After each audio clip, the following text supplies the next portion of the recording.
Now,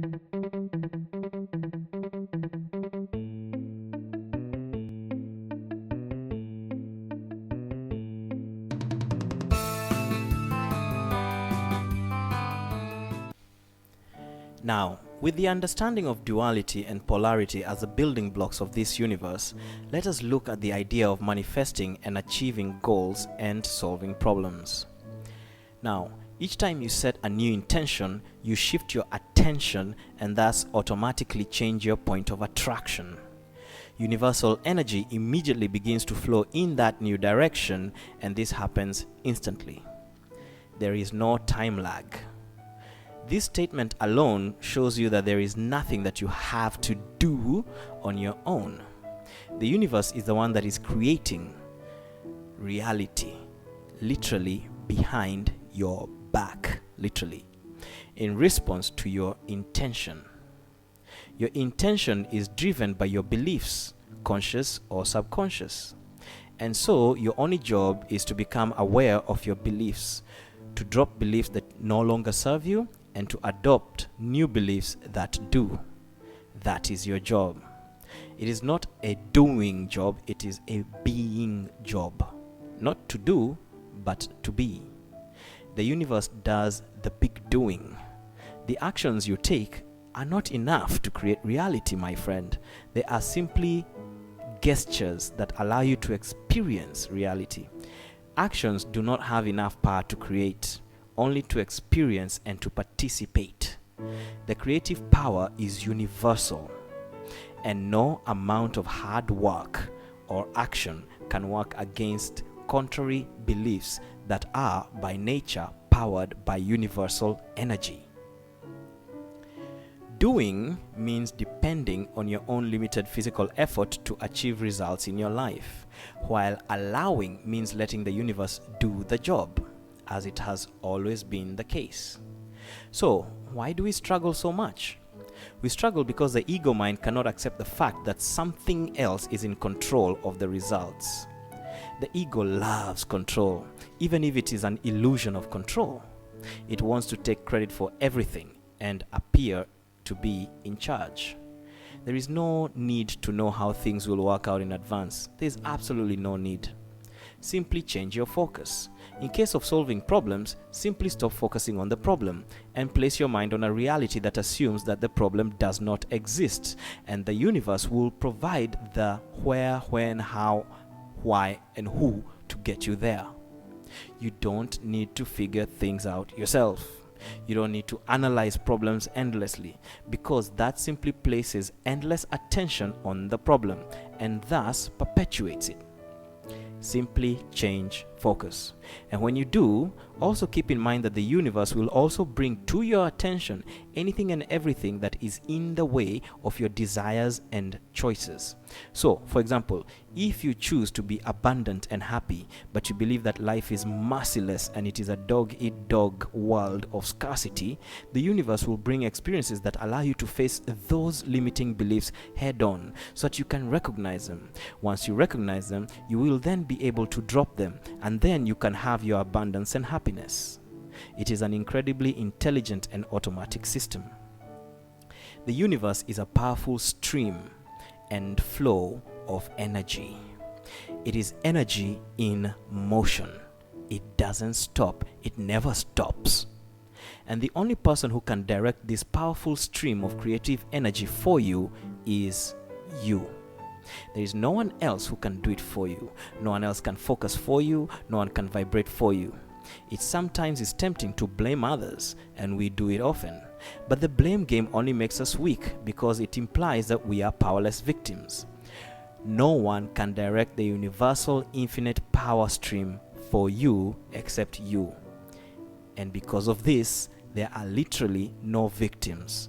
It is a physical impossibility. Before a person can be manipulated by another person, they always have to first give permission in one form or another. They have to give away their power first. It cannot be taken from them without agreement at some level and without their continued compliance. Once the compliance is cut off, power reverts back. There is not enough physical action that can effectively oppose universal flow. The only person who can direct this powerful stream of creative energy for you is you. And so when we understand that creation is achieved not by personal power but by universal energy, and that it is directed by where we place our attention or focus, then we can begin to understand how we shoot ourselves in the foot or how we stab ourselves in the back by focusing on problems. And to clarify that, let us look at this great exercise and example given to us by Richard Dotz, the author of Dissolve the Problem. Take a piece of paper and divide it into 4 columns. In the first column, under the heading Issue, briefly state the issue or problem just so that you can identify it. For example, poor finances. Do not go into a long description of the issue. In the second column, under the heading Actual, estimate and write down the amount of time you actually have to deal with the consequences of that issue. Exclude all the time spent thinking or worrying about the issue in your mind. Instead, only write down the actual amount of time you have to deal with the inconvenience. For example, if you have to spend 30 minutes figuring out how to pay your bill every month, that means writing down the check, posting the check, or logging onto your computer and transferring the payment to pay for the bill.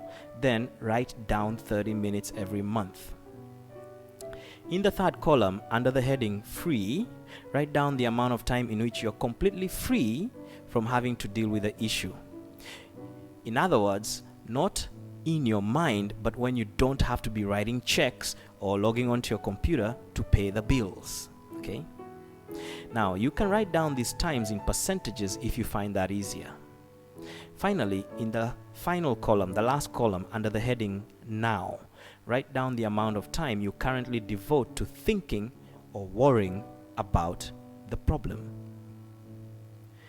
The difference in time between the actual and the now columns is the excess and unnecessary time you spend dwelling on your problem. But it is not the end of the story.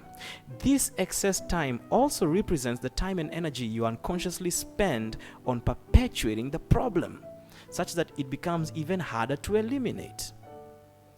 Okay? The secret to undoing all this comes from realizing how little time you actually have to spend on most of the problems in your life. Realizing this truth will be a great spiritual liberation for you. For example, and this is another example, someone may have received a diagnosis from their doctor. However, the actual time that they have to spend dealing with the negative symptoms is still relatively small, especially in the beginning. It is often their own thoughts and fears about the diagnosis that worsens the situation and leads to more unwanted manifestations down the road. And the converse is also true. If they could have somehow ignored the diagnosis at the point of receiving it and focused purely on a state of optimal health, they would find themselves recovering within a very short period of time. A diagnosis is nothing more than a snapshot of the current situation, which is temporary and can always be changed starting now. Now, suppose you are facing the problem of financial lack. When do you actually have to confront the problem head on? By confronting, I mean dealing with the unpleasant consequences of it. I would estimate it at probably less than 1% of your time. You really only need to confront this issue when you're paying your bills at the end of the month or when you're meeting with your creditors. Yet, how much time do most people spend worrying about the bills? Almost all the time. They spend all their time at work or play worried about how they're going to make ends meet and rehearsing that dreaded conversation with the creditors. In fact, they really only have to deal with the issue when they need to make the actual payments. Next, suppose that you have an unpleasant colleague or boss at work whom you absolutely dread dealing with. Once again, how much of your time do you actually have to face this problem head on? Put differently, what portion of your day is spent on directly interacting with this individual face to face? Based on my own personal experience, I would say not more than 20% of your time each day. 5% of each day is 72 minutes out of 24 hours. And yet, how much time do most people devote to the problem in similar situations? Almost all of their time. They talk to themselves and talk to others about it all day long. Most problems in our lives, even the most major and persistent ones, do not require our constant attention. This is true for almost all of the problems in our lives, no matter what they may be. Examine it objectively for yourself. You'll quickly realize that 90% of the battles we fight are in our minds, and the problem is what we automatically create whenever we focus upon. Which means that if we spend a lot of time worrying, we are actually creating that which we worry about at some level. And that just adds to our problem, because now we have to contend with uncreating the worry-based creation. If we worry, we are not only creating what we worry about, but we also then have to waste even more time and energy uncreating what we created in worry.